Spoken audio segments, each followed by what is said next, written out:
ও বলছিল যে আমার বুকের ভিতরে ফাইটে যাচ্ছে দোকানে বসে।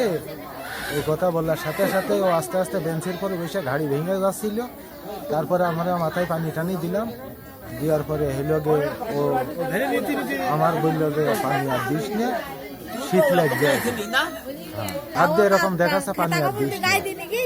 জ্যাকেট ম্যাকেট নিয়ে আসতে করলাম, জ্যাকেট ম্যাকেট নিয়ে আসলো। নিয়ে আসার পরে গাড়িটাই দিল, ও লুঙ্গি ভরে পায়খানা করে ফেলল। সে লুঙ্গি দিয়া হইলো, লুঙ্গি আবার চেঞ্জ করে নিজেই পড়ল। করার পরে যে বাড়ি কাজ করছিল ওই সামনে বললাম যে তুই এর লগে বিশ্ব রোডে যে ডাক্তার দেখাইয়ে প্রেশার টিশার মাপাইয়ে ওষুধ নিয়ে তারপরে তুই ওর বাসায় দিয়ে আসবি। ঠিক আছে, ভ্যানে নিয়ে যাতে যাতে কত। উনি কাজ করছিল? কাজ করছিল। কি কাজ করছিল?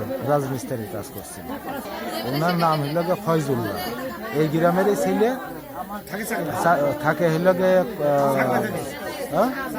চাকলাই থাকে।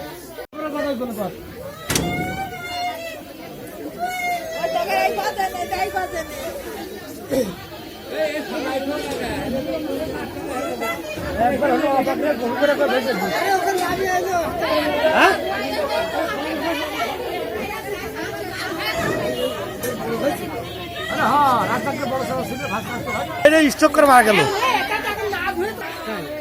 রাজমিস্ত্রির কাজ করছিল, করতে করতে দোকানে বসে থেকে ওই স্ট্রোক করা চাক আছে।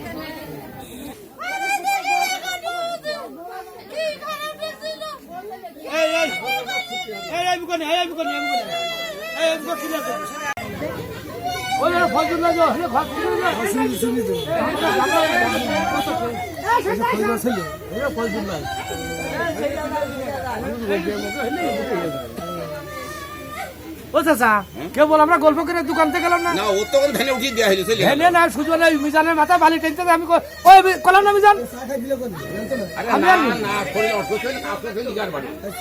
ওই মিজান আরো বালি টেনতেছে, আমি আরো কম লাগবে।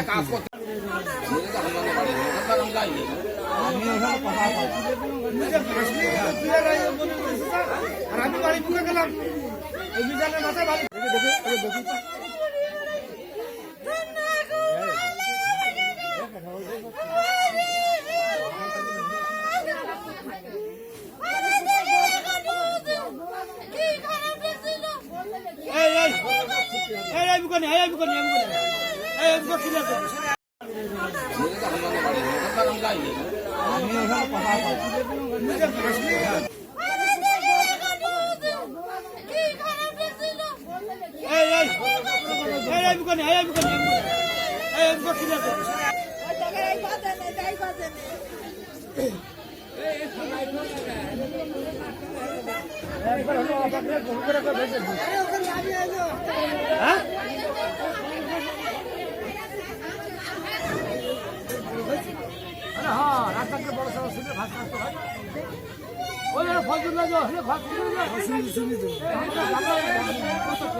ও চাচা কেবল আমরা গল্প করে দোকান থেকে গেলাম না, ভ্যানে না সুযোগ নেই। মিজানের মাথা বালি টেনতে আমি ওই কলাম না মিজান,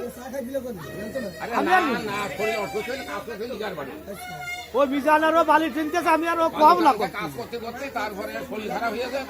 ওই শুনে আমি আর মিজান আরো